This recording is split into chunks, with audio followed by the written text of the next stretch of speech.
There we go. Oh, we're rolling. Good morning, everybody. It is Man Coverage with the Coach, RICO MCCOY, and myself, Knoxville Nate Schmidt, on September 12th, 2021. We are on Sunday at 11 a.m. following a pretty big-time college football Saturday. We're going to get right to it, and we're going to talk about something I didn't really want to talk about today, and that is the Oregon Ducks coming into Columbus and taking care of business. Rico, what did you think? Coach got it done. Coach came to a hostile environment and walked away victorious. The credit goes to the offense. I mean, the quarterback kept them on their toes. What he rush for? 10 carries, 65 yards. Yeah. Anthony Brown did, and he's 17 to 35, no turnovers, 2 touchdowns for 236 passing. And Verdell went off, 20 carries, 161 yards, 2 touchdowns. He had quite a few splash plays too. You can't give up that many explosive plays and expect to win a ball game. And then we talked in the lobby earlier about the fans getting on that quarterback for Ohio State. Go over the numbers. He's not the problem, but he can't be perfect. He had to be perfect to win that game. Yeah. Yeah, no, they had to score every single time. Mm-hmm. And you know, that's a lot of pressure to put on a kid that's playing his second game. Right. And he was 35 of 54 for 484 yards and 3 touchdowns. And don't get me wrong, he missed a couple throws. Mm-hmm. There was 2 times, one with Olave, which Olave dropped. Another time he had Wilson wide open for a touchdown and overthrew him. So, you know, he wasn't perfect, but he's 18 years old. Right. And, you know, he needs some help from his defense. And, you know, I told you before, and I'm going to say it on the show, I love Coach Coombs. I love Kerry Coombs. He's a really great guy. He's a tremendous recruiter. He was a very good defensive backs coach, I think, and a tremendous high school coach. But the guy's in over his head calling defensive plays. And I'm not going to criticize college football coaches on this show because I'm not one. And I know how hard it is. But at the same time, he needs some help. The defense, very vanilla. The commentators were calling it out all game. They were running the base defense, you know, man to man every play, and you know, they were, as you said, they were calling a great game over there on Oregon's sideline, and then you were helping them out by basically telling them which defense you were going to run. And you tell me, you're the coach. You played at the highest level. What did you think about that defensive game plan? Yep. It makes it easier. It makes it a little easier for the offense when you're predictable. That's for sure. When I know you're in man, or I know you're single high safety, you're playing cover 1, and I have all of these weapons. I got a mobile quarterback, so guys are turning it back to me. He's going to sneak a few yards every drive, and it's trouble. It's a recipe for disaster being that predictable when playing an explosive offense. I mean, the running backs were hitting it. The quarterback was using his arm and legs. And when I know exactly where you're going to be, it puts you in a tough position. It puts your back against the wall.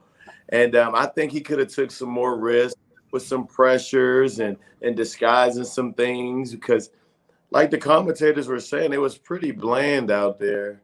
And I know Ohio State has better players than what we saw, you know, during that game. It was pitch and catch.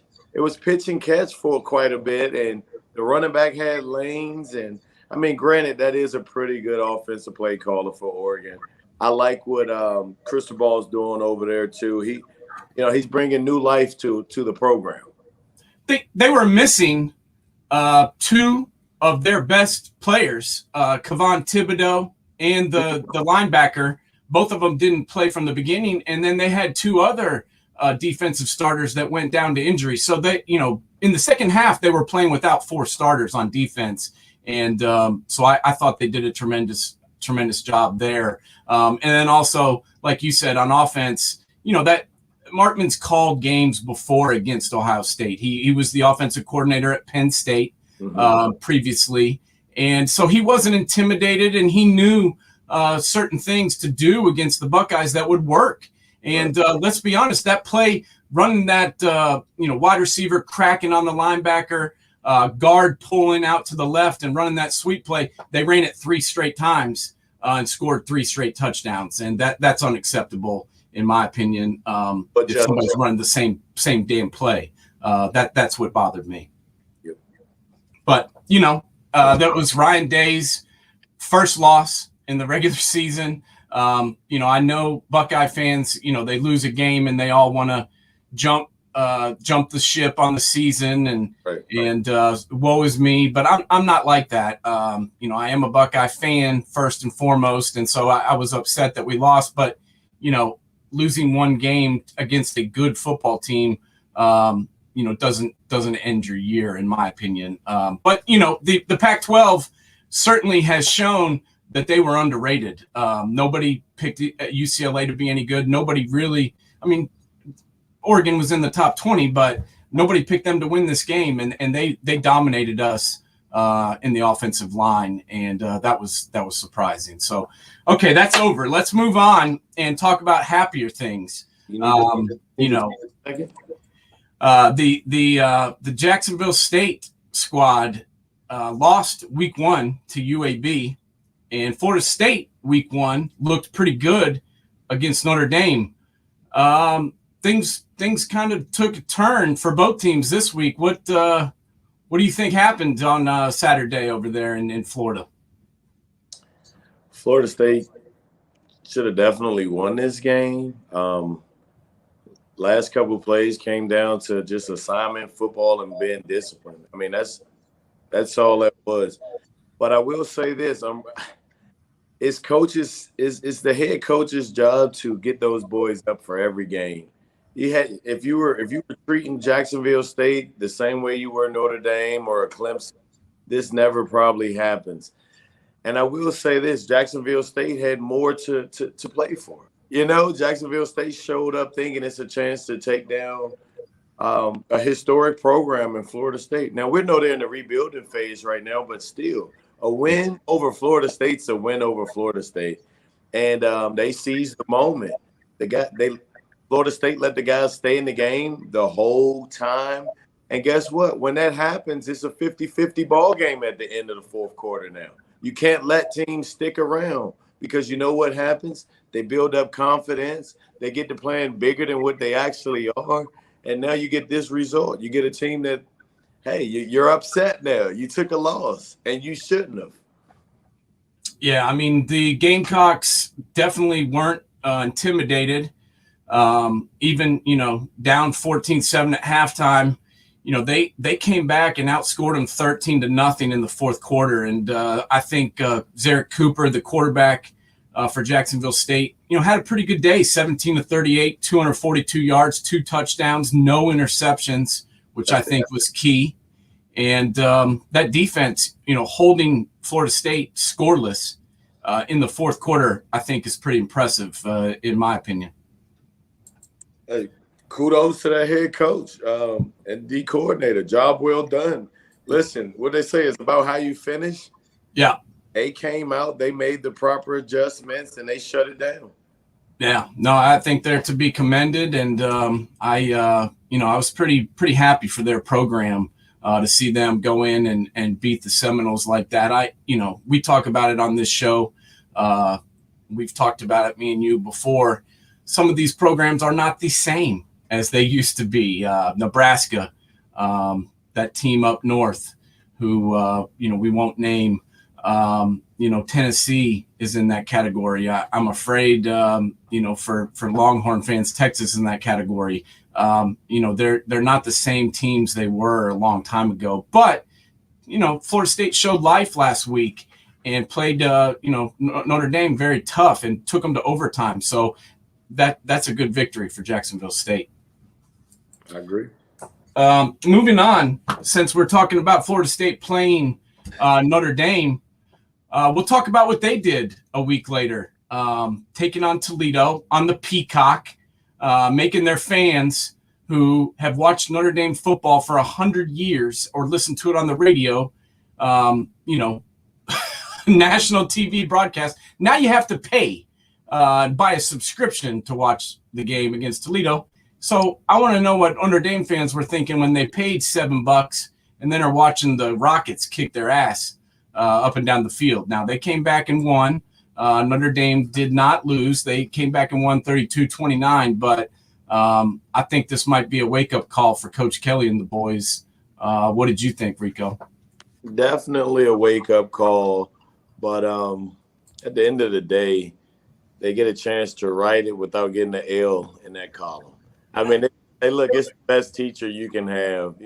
Nobody wants to experience that loss, and they came real close to getting the L, and now they can go back in the lab and tweak some things a little bit because they didn't come out ready to play.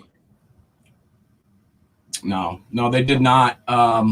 Jack Cohen did not look the same. He threw an interception. Kyron Williams ran it 16 times for 78 yards. And that freshman tight end, wow, Michael Mayer, 7 catches, 81 yards, 2 touchdowns. Where would this Notre Dame offense be without that freshman tight end? I think they'd be in big trouble because that dude is a machine. And, I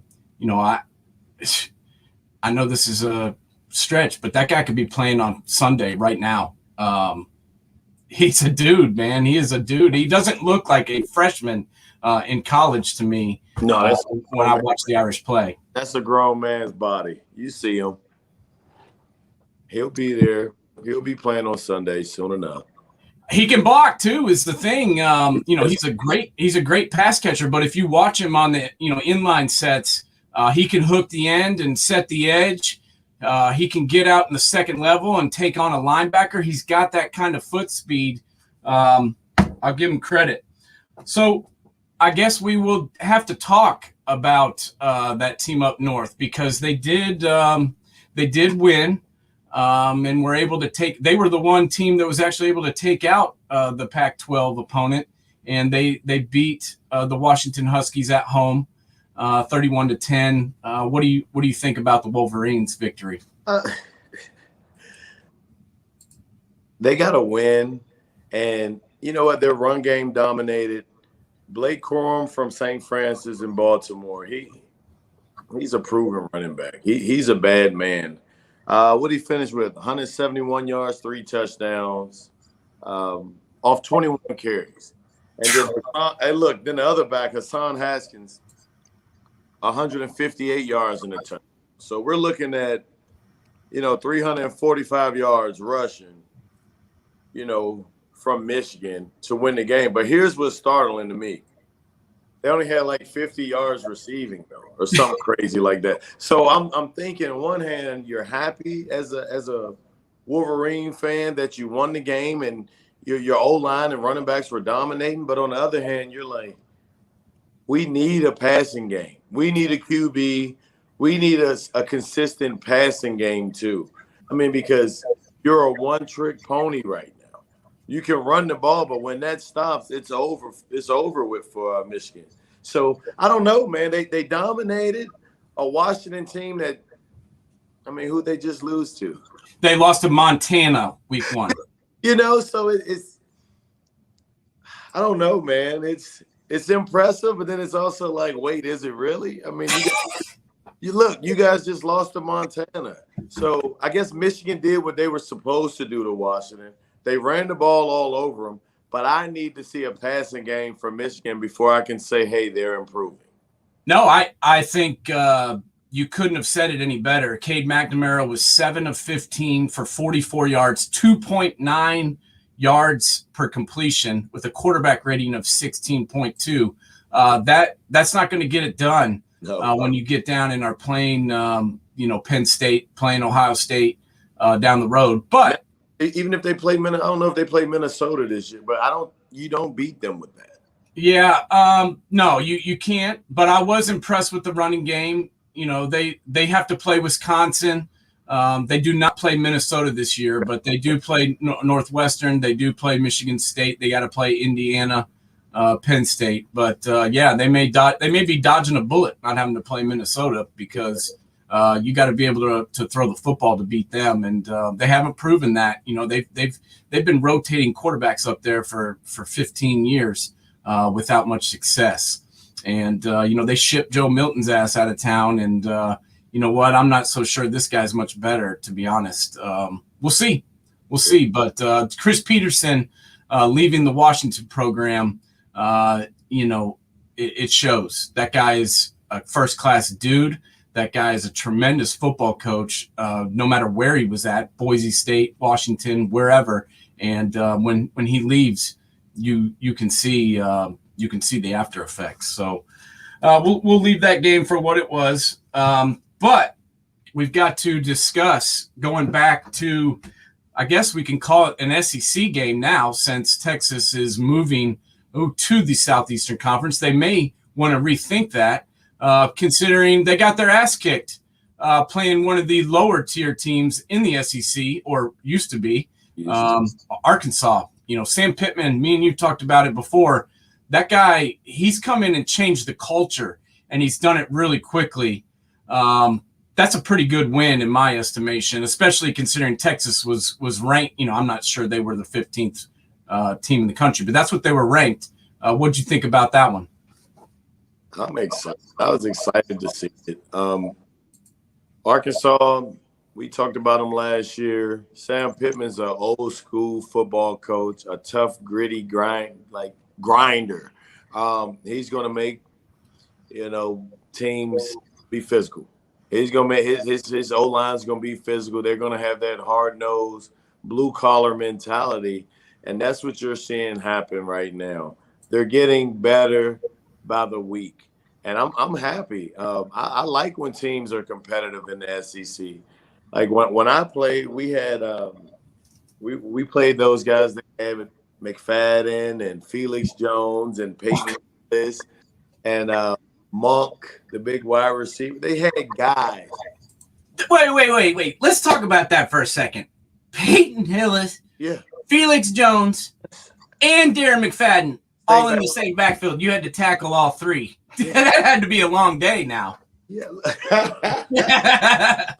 My first time playing them, it was. They got off, they won. The following year, which was, what did we play them? 07? 2008 and 8. They had Felix Jones and, you know, McFadden, and we shut the guys down. But my first experience with those guys was, I mean, it was explosive. They were all over the place. You know, running back here, running back there, passing the ball, play action. That's when they had your boy playing the Wildcat, McFadden. Yeah, Fadden. He went off. The dude's big and fast. Well, you know, and I you know, I don't like to criticize coaches, but occasionally we have to do it. But we also need to give coaches their credit when it's due. And, you know, Arkansas had not won an SEC football game in, 2-3 years until Sam Pittman got there. Yeah. And then you look at this game versus Texas, they weren't intimidated at all. They came out and went up 16-0 in the first half and then put 17 points down in the third quarter. And that's coaching, man. He had his guys believing. They've got a first-time starting quarterback in KJ Jefferson. Hell, they're not making excuses. No, they're just playing ball. They're lining up. They're playing ball. But, man, I think the big thing is when your guys believe in your coach, your head coach, dude, they're going to go out there and empty the bucket. They're going to go out there and give it all they have, and that's what you're seeing. And that's why Coach Pittman was such a great recruit. Guys buy into it. They love him. So they go play for him. And now he's the head man, and you're getting to see that on a broader spectrum right now. I mean, dude, look at how that team's playing. I said it last year, even a couple losses. Arkansas is not the same old Arkansas. They're leveling up, and it's on a weekly basis. So we're going to see how they progress throughout the year. But Sam Pittman is showing that he's a guy. Yeah, no, you're 100% right. I agree with you. I remember last year watching that Auburn game, and they did end up losing, but they gave them everything that they wanted. There was a couple of games last year that they ended up losing, but they were battling the entire contest. So, and now I think with another year on his belt, another class of recruiting, he'll be able to win some of those games, just like this one against a decent Texas team.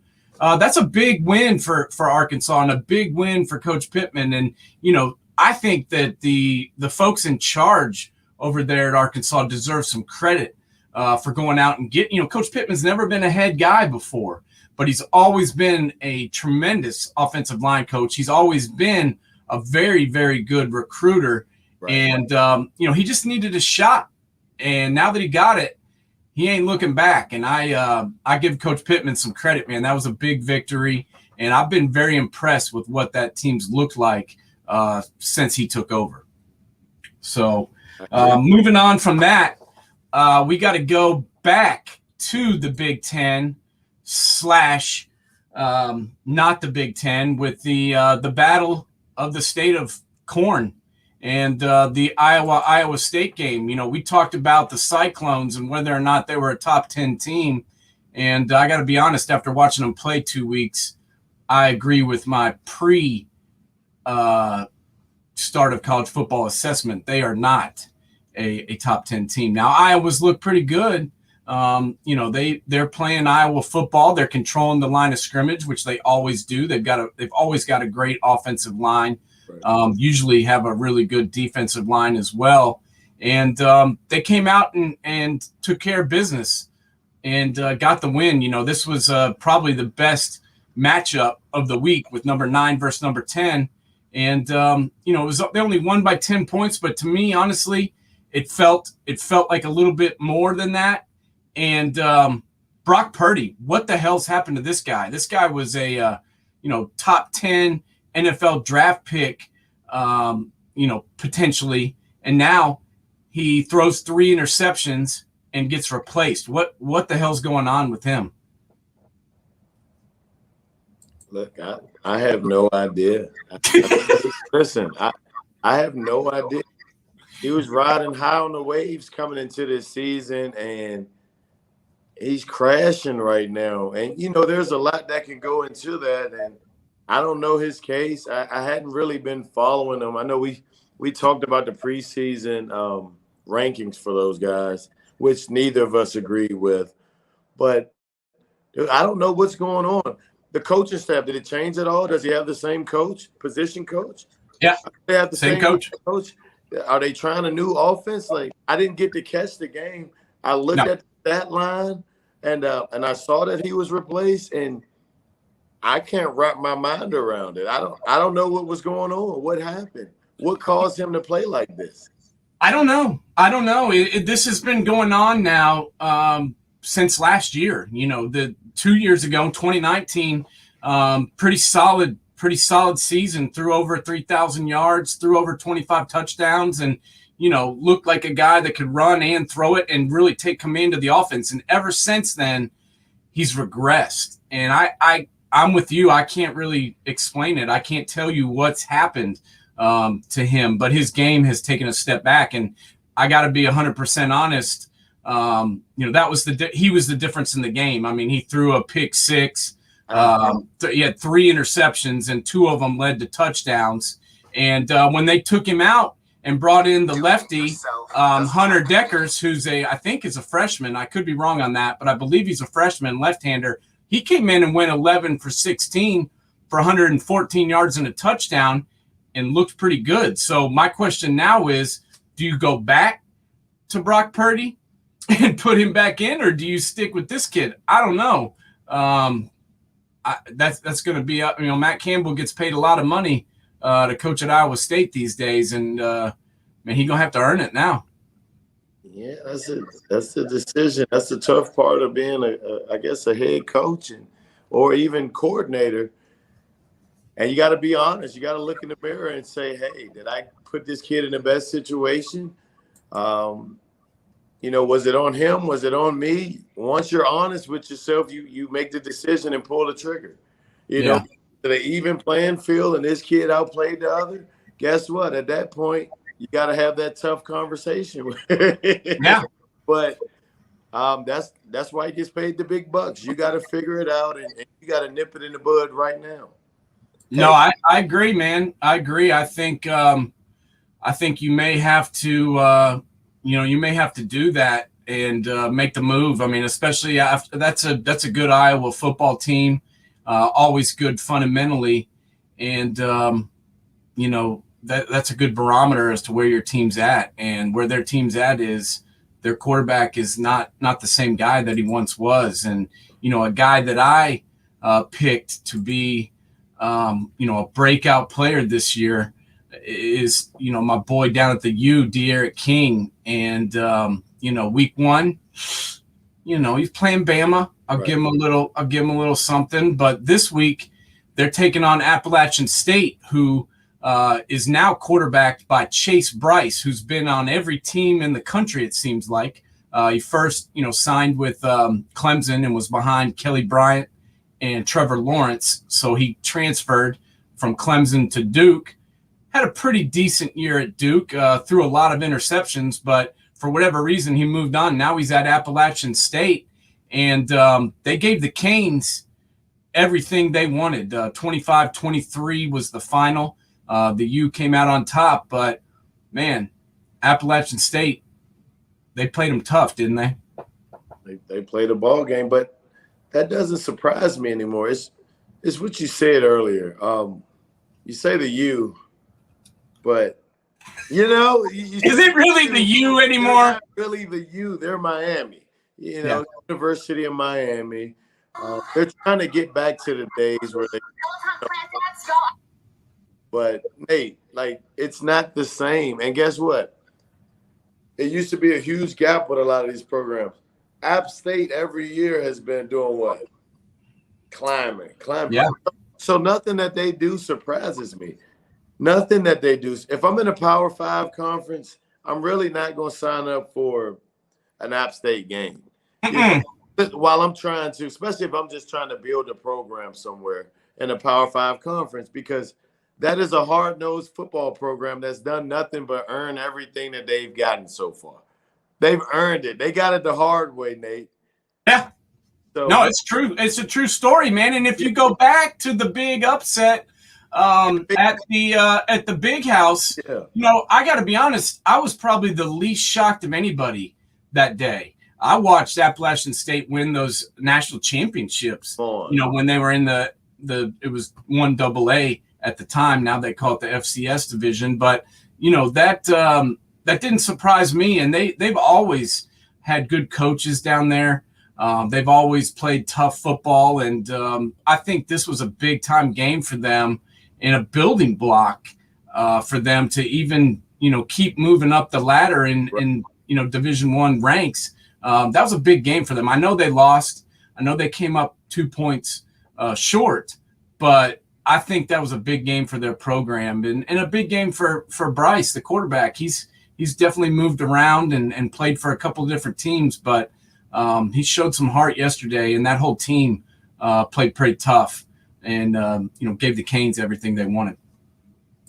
Yeah, it's one of those games where you just gaining more and more respect for your program.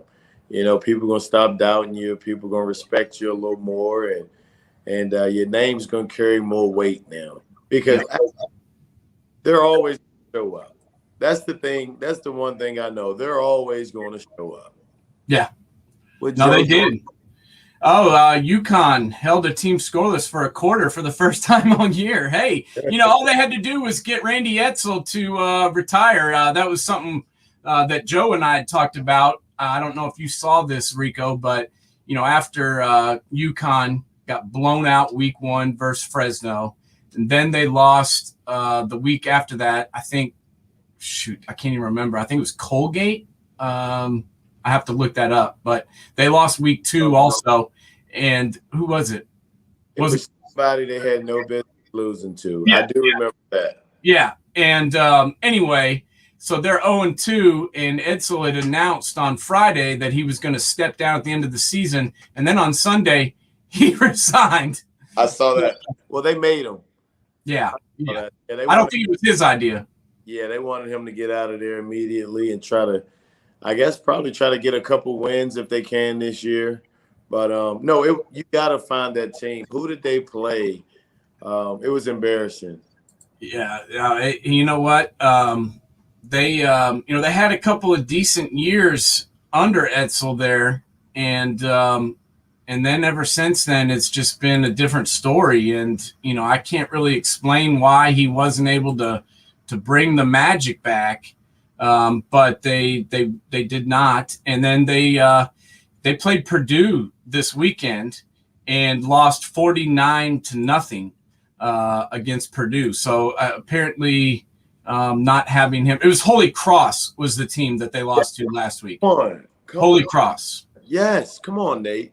So 45-0 week 1 versus Fresno, 38-28 loss to Holy Cross, and then 49-0 loss to Purdue. Sorry, Joe. UConn not looking good.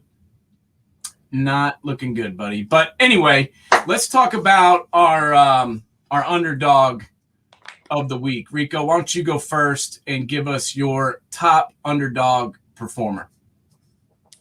My top performer, well, my team for sure was Jacksonville State. And you know what? We were just talking about App State. They kind of modeled themselves after App State. They remind me of App State, a few years ago. Jacksonville State shows up to play football. Especially against the big dogs. Now, look, they lost a close game against UAB last week, right? Yep. And then they come out and they beat Florida State, and that's similar to App State once they were making that transition. It's the coaches, and that's kudos to the head coaches of those programs, man. They know how to motivate guys to play on the highest stage. That's what I take away from a Jacksonville State and App State. The coaches know how to get through to the players. They know how to motivate because they may play a close game with the league foe, but if you give us a big dog or you give us a giant, we're going to come and try to cut your Achilles. And I love that about those style of programs. They will come get you if you take them light. So, I mean, hey, they get my underdog of the week. And as far as a player, Blake Corum's not an underdog. He's never been, but he went off this week. That's my performer of the week. 171 yards off of 21 carries, 3 touchdowns, Big Ten football, versus Pac-12. I'm excited. I got to watch him play in high school at St. Francis a couple times. And I'm happy. I'm happy he got out there and he's transitioning to the college game, doing it the same way he did in high school. So that's my performer of the week. I like it. Yeah, I don't like that team, but I do like that guy. He's a good little football player, and I like watching him run the ball. They did, as much as it pains me to say it, Michigan did what the Buckeyes should have done, and that's run the damn ball. And, I think our defense was struggling. The best way to help, you're the coach, not me, but in my opinion, the best way to help a defense struggling is run the damn football and keep the defense on the sideline. The less time they've got to be out there, the less time they have to struggle, and the easier it is for them. And we made it harder on our defense, the Buckeyes I'm talking about, by throwing the football every chance we could get. And, I understand we struggled at times, pushing around the front of Oregon, even without 2 of their best guys, but we did struggle. But you have to commit to running the football. Now, there's a difference between committing to running the football and not being able to throw it. But like possibly Michigan did. But, anyway, they ran the football and they won the game. So that's what matters. And, that's what the Buckeyes should have done. But I've got to give my underdog of the week to Coach Pittman. You know, I have to give it to them, man. I mean, Arkansas, nobody really picked Arkansas to win this game. People said they might play them tough. I listened to all the experts, and I heard some talk about how Arkansas had a chance, but I didn't really hear anybody telling me how they were going to win. Everybody was enamored with Texas after week 1 and thinking old Sark had turned the corner, but this game wasn't as close as the score was. 40-21 isn't really close, but I think the game was even a little bit further apart than that.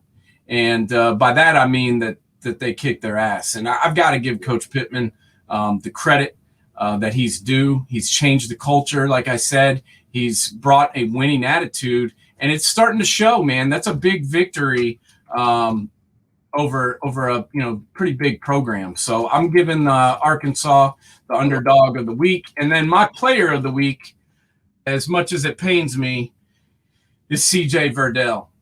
We talked about it, when we were talking about the Buckeyes game. That guy, man, he got it done, dude. I mean, not only running the football, as he had 20 carries, as we said, for 161 yards and 2 touchdowns, but he also had 3 catches for 34 yards and a touchdown receiving. So he kind of showed his versatility to me, and he's a tough little hard-nosed player. And I got to be honest, it reminded me a little bit watching the Oregon team run over the Buckeyes. It kind of reminded me of UCLA running over LSU the week before. These Pac-12 teams, nobody really talks about them being physical, but at least those 2 teams so far have shown me that they can be physical. And I was very impressed with this young man.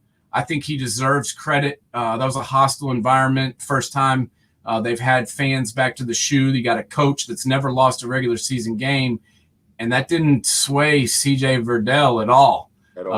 He wasn't scared. He wasn't nervous. At times, C.J. Stroud looked nervous, but Verdell did not. He ran their asses over, and I got to give him my player of the week. He was the best player on the field, in my opinion. I like it.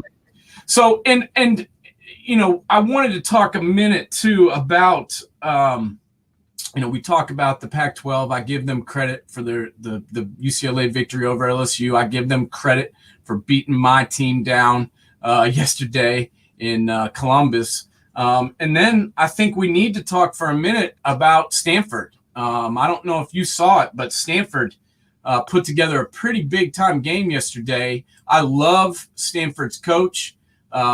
He is one of my favorite coaches probably in college football, to be honest. And he's been under some heat the past year and a half, finally. And I don't know if it's warranted or not, but, he came back and took care of business yesterday, took down USC 42-28. What did you think about Stanford pulling that one out? I just saw the box score on that. I didn't know it ended up. I didn't know the final score was 42-28. Yeah. Impressive. No matter the year, it's USC. You got Stanford back on track from the look of things. I don't know. We're going to see. I mean, right now, if I'm thinking Pac-12, I'm thinking, is it Chip Kelly and Cristobal? Like, are they the front runners out there in the Pac-12? Or can Stanford step up and do something this year? Because UCLA, Oregon, they've shown you on the biggest stage already that they're ready to go. Stanford went over USC. It's impressive because, Stanford's getting back on track. But, what do we know of USC right now? What do we know of the team? Are they solid? I don't know anything about them right now, Nate. What's your opinion on USC? Is that USC right now to me is still a mystery, as is Stanford. Stanford lost week 1, 24-7 to Kansas State. But Kansas State looked really good in that game. They had their quarterback back from injury, and he was playing pretty solid. But USC was the team that was ranked 14th. You know what I think about preseason polls? Not much. But I still think this is a big victory for Stanford and the Cardinal to get back on track. As I mentioned, I really like Coach David Shaw. And what people don't understand is Stanford's a little bit of a different animal when you're talking about college football. You know, we've moved to this early recruiting period where, you know, you can sign players, you know, in that February date. And Stanford can't do that. You've got to clear the clearinghouse, and you've got to get into Stanford before you can be recruited to play football. And, you know, that's easier said than done. And that's really hurt Coach Shaw and his recruiting is, you know, some of these guys that he's going after, hell, they're already signed before he can even bring them in and you know, sign them up. Some of these teams get them during the early signing period. But, you know, he understands that. He understands he's at a little different location. But Tanner McKee, the quarterback, had a pretty big day, 16 of 23, 234 yards, 2 touchdowns. And then the running game came back.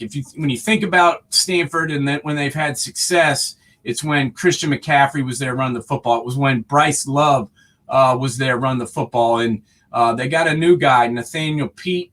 He only ran the ball 6 times, but he ran it 6 times for 115 yards. Oh, Lord. And that's a pretty good clip at 19.2 per carry. I think you know, that was a big victory for Stanford. Hopefully that gets them back on track. Because like I said, I like Coach Shaw and I like that program. So we'll see what happens. Obviously right now, UCLA, Oregon look like the front runners.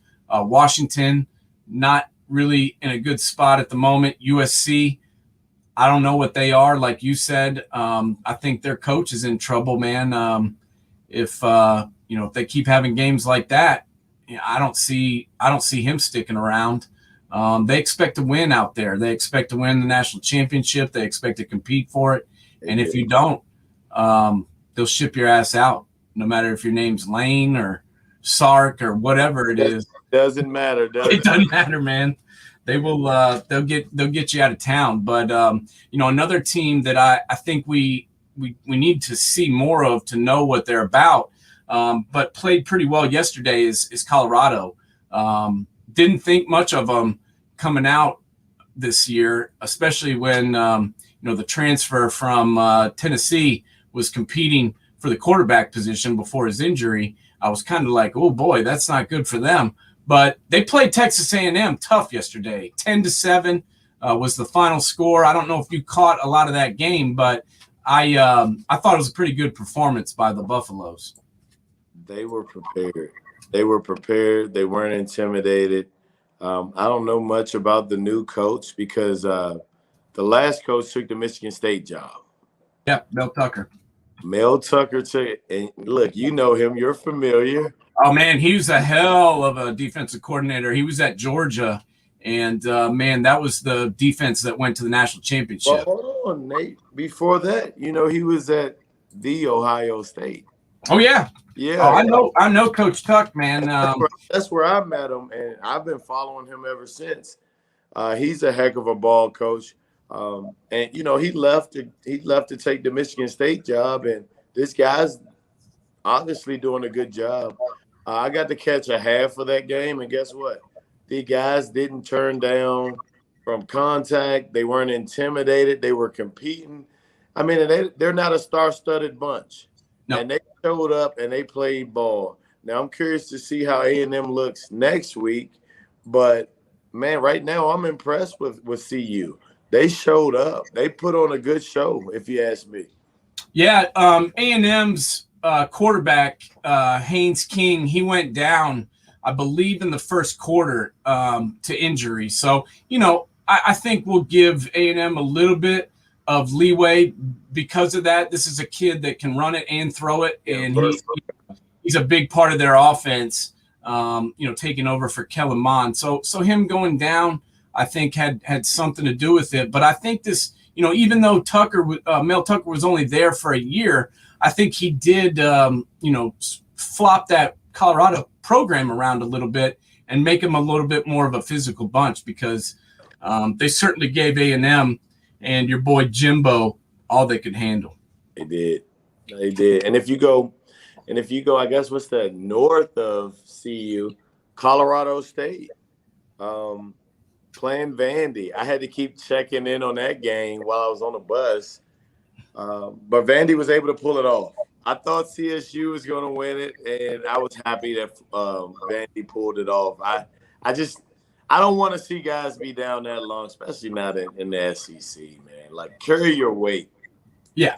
Yeah, and that was a big game for Vanderbilt coming off the loss to ETSU. It was a lot. That was a big game for them. I agree. That was a big game for them. It was coach's back was against the wall. I don't care how long you've been there. Your back was against the wall in that game. And guess what?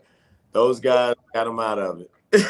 Yeah, no, they did. And, Colorado State, not a bad football team to be playing, especially, after losing to ETSU. The confidence had to have been shaken a little bit, going down to the Buccaneers. So I'll give them credit for regrouping and coming back. I like to see that, after a rough loss like that, coming back and winning the game, pretty solid. Some of these other teams, they scheduled some easy teams this second week so they could come back and get right. We had Bama playing Mercer. We had Georgia playing UAB. We had Clemson playing South Carolina State. Right. We had Cincinnati playing Murray State. We saw LSU get right. Well, the best way to get right is to bring in McNeese State after getting your ass kicked out in Pasadena. So there you go. some of these teams took a little bit of a week off in the sense of playing a little bit of a lesser competition. But you know what? That's why I look at my Buckeyes. I think, hey, you played somebody good. You took the challenge. Yeah. But look, Nate, we didn't talk about it. South Carolina was in for a scare, weren't they? Man. They were in for a scare. ECU showed up to play. And was that a couple years ago? ECU beat South Carolina, right? Yeah. Was it 3 years ago? Yeah, I think it's 2017 or 2018. They were this close to doing it again. Yeah. Field goal. South Carolina had to win the game on a field goal. I'm happy they did, but man, ECU was there. They were in the thick of it. Yeah, I mean, talk to me a little bit about this quarterback. I don't know if you know a ton about him. The kid from South Carolina, he was a grad assistant, and all of a sudden now he's starting for the team. I mean, I think it's a pretty cool story. Very cool. I didn't know if you'd heard about it, but yeah. So they moved him here. He still had a year left for eligibility. Moved him here, got the GA position, breaking down the film, learning the offense. He's loving it. They had an injury happen to the quarterback, and they looked over at him. They're like, hey, Nate, you got a year left. Would you like to line up and be the starting quarterback here, or at least compete for it in front of 1,000? So Nate, just think about that. Of course, the kid's like, yeah. Of course, I want to play some football again. Why not? One last hurrah. But it's a Netflix documentary type story, isn't it? Yeah, man, it's a Netflix story waiting to happen. There's no doubt. And I love it. I mean, this is a guy that may have thought his playing career was over. He was moved on to a GA position, and I think. I just think it's pretty cool. I'm glad he got the victory because I think it's a great story. And, this is Coach Beamer's first year. So I don't think he put this kid out there just to make him happy. I mean, Coach Beamer wants to win games. There's no doubt about that. You're tapped into that program. Ontario is there, and, they're in their first year with the Gamecocks. And, they already shipped old Muschamp out of town. So they want to win, and they want to win now. So I was happy to see them get the victory. As I like Coach Beamer. I've got a long history of liking the Beamers, as there's a guy here locally named Clayton Beamer, who is a good friend of mine, and he's related to that crew. So I cheer for them. But that was a hard fought game, and I think you got to give East Carolina some credit too, as they certainly played them pretty tough. So we'll see what happens, man. But it was a pretty interesting week of college football, and where do we go from here? I don't know. We've got to see if the Buckeyes can regroup. I mean, you've been in the thick of this. You've been there before. What do you do after a loss like this? I mean, you know how the Buckeyes are. They don't expect to lose games, and taking a loss like this, it's going to hurt. Can they come back and turn it around, or are they done? For sure. They just go back to the basics. They go back to the basics. They cut out the excuses. Everybody's going to evaluate their position group and play the best guys. It's not personal. It's just what's best for the team. We're going to make corrections. I mean, and when you lose, it's never just one or two people. It's going to be a coach, players, scheme maybe. And everybody has to look in the mirror and be honest, Nate. Hey, I'm going to dial up some different stuff this week. I'm going to put my corners in better position to cover this week. I'm going to run some more slants up front of the D-line and mess up some blocking schemes to help guys out. But they have the guys up there. Me and you both know that. They have the talent. It's just, hey, it's putting the puzzle pieces together. I'm with you 100%. That's my that's the thing that kind of took me aback watching that game yesterday is scheme had a lot to do with it, because I know that Tyreek Smith is a good football player. I know that Haskell Garrett is one of the best defensive tackles in the country. And then, what's going on with Sawyer? What's going on with JT Talamula? I mean, I didn't see a whole lot of them out there. And at this point, I like Harrison.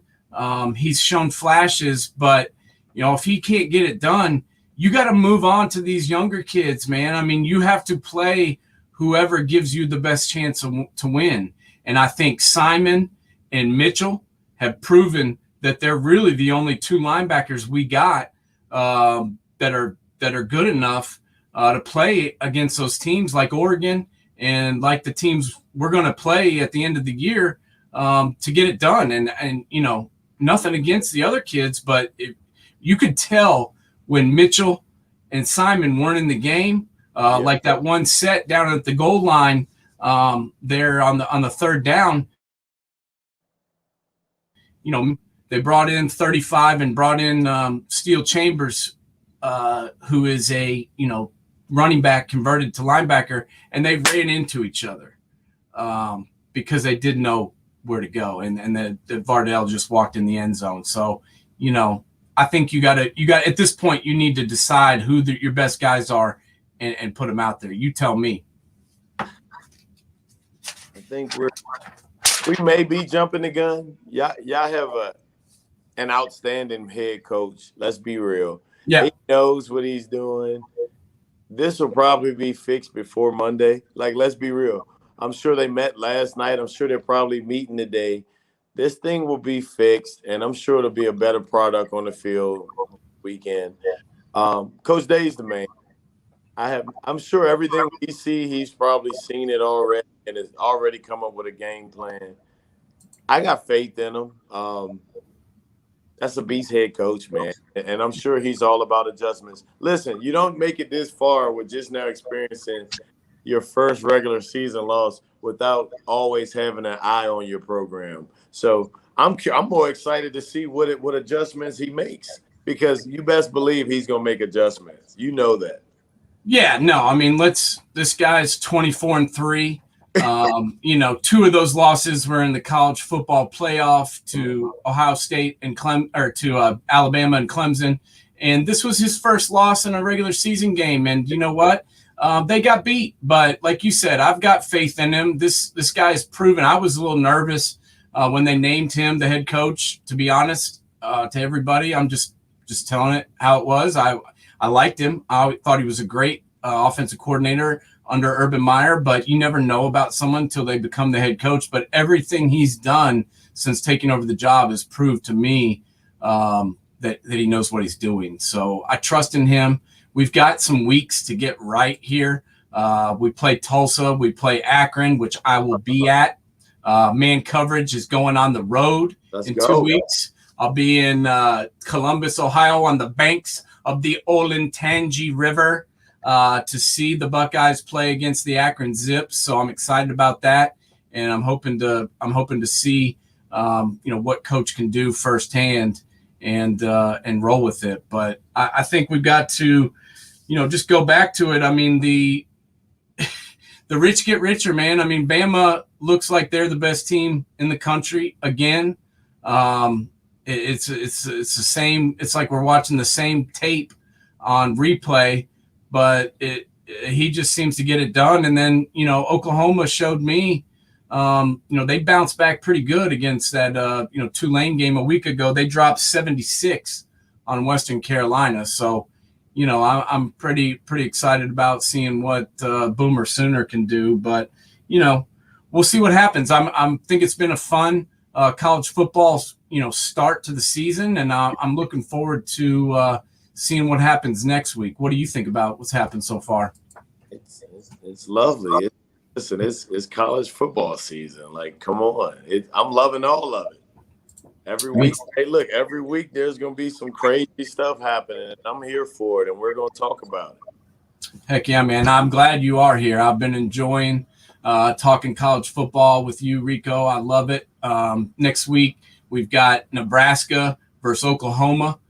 We got a little old school matchup. Obviously, Nebraska is not the same Nebraska that they were some time ago, but should be a cool game, at least bringing those teams back together. And then we got Cincinnati, Indiana. Should be a pretty good game. Michigan State, Miami. That's the game I want to see.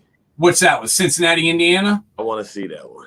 I think that'll be a good one, man. Cincy took it to Murray State, but and Indiana struggled a little bit week 1 against Iowa. But I believe in Indiana's coach, and I believe in Cincinnati's coach, and so I think that'll be a cool game to see. Pick one right now. I'm picking Cincinnati. I'm going Pickle. I'm going Cincinnati too. I like Desmond Ridder, their quarterback, and I like what Fickle's doing down there, man. I've always loved that guy ever since he played at Ohio State. He was a coach there for years. I love that dude. I'm interested to see what they can do, and they're getting a chance against a program that had a lot of success last year in the Big Ten in Indiana. So I think that's a big time game for Cincinnati, and I think they've had that one circled for a while. Tell me this now. I knew something was up when Luke Fickell didn't want any of those jobs that became available. He wants to build Cincinnati up because didn't they put in a request to join the Big 12? They did. They were accepted yesterday. So, look, that's the reason, because Michigan State wanted him, and I guess he didn't want to take that same route that's been used by, 3 or 4 Ohio State guys now? Coaches? Oh, yeah. So he's going to take Cincinnati to the Big 12. He wants to just keep growing that brand. No, I think you need to give him credit. He could have gone the last 2 years. He's had offers come his way. And Michigan State, I think Michigan State, he was their number 1 selection. And they had to go and get Tucker away from Colorado after, he basically turned the job down. And there was other factors that went into that. There was some lawsuits and some infractions over there at Michigan State, I think, but a lot of those things can be covered up with money, and he would have made more money if he went to Sparty, and he stayed put because, as you mentioned, I agree with you. He's ingrained into that program, and he is committed to making Cincinnati a mainstay in college football. And so far, he's done it. He's done it. And he'll have a chance to prove it again next week. Another game next week to look forward to. We're going to see what old Bryce Young's got, because Alabama is going down to the Swamp to play Florida. What are you looking for in that Alabama-Florida matchup? Bryce Young. It's bright. Hey, listen, I told you I was high on this dude since high school. Yeah. It's Bryce Young. Florida doesn't have a real QB, if I can say that. I don't know what they're doing right now. They're still a really good team. It'll be a good matchup. I'm going to say Alabama minus, listen to me, Alabama minus 14. That's what I'm calling. I was thinking the same thing. I'm thinking 2 touchdowns there. And, it should be a good game. I think, Coach Mullen, he's 2-0. He's been getting it done at Florida. I mean, I think since he's got there, he's definitely proven he can be a good coach in this league. He proved it at Mississippi State. So, but he's going to have his hands full in the swamp next week. There's no doubt about it. And the last game that I'm looking forward to is Auburn, Penn State. Auburn snuck into the top 25. Penn State played pretty good 2 weeks in a row. This is an SEC Big Ten matchup that I'm looking forward to seeing. What do you think about that one? We are. I'm going Penn State on that one. Auburn is just, especially out of conference play, you never know who you're going to get, a good team or a terrible team. So if I had to pick, I'm picking Penn State. James Franklin's going to have his guys fired up, and I think that they're going to win that ball game. I'm with you, bro. I'm with you, sir. I think that Bo Nix, he's just never taken that next step. I mean, he's not a bad quarterback. He's shown flashes. He's shown that he can be a quarterback at this level, but I've just never seen him, take that next step. So, and I've seen the Penn State defense play the last 2 weeks, and I've been impressed with that. So I'm going Penn State too. But we'll be here next Sunday, same bat time, same bat channel. Check us out. We appreciate everybody tuning in to Man Coverage with my man, RICO McCoy. Yeah, thanks for coming, y'all. Knoxville Nate. Tune in next week, and everybody have a good rest of the weekend and a good week. RICO, I'll talk to you soon, buddy. Sounds good, Nate. Take it easy. All right, buddy. Have a good one. You too. Adios. Peace.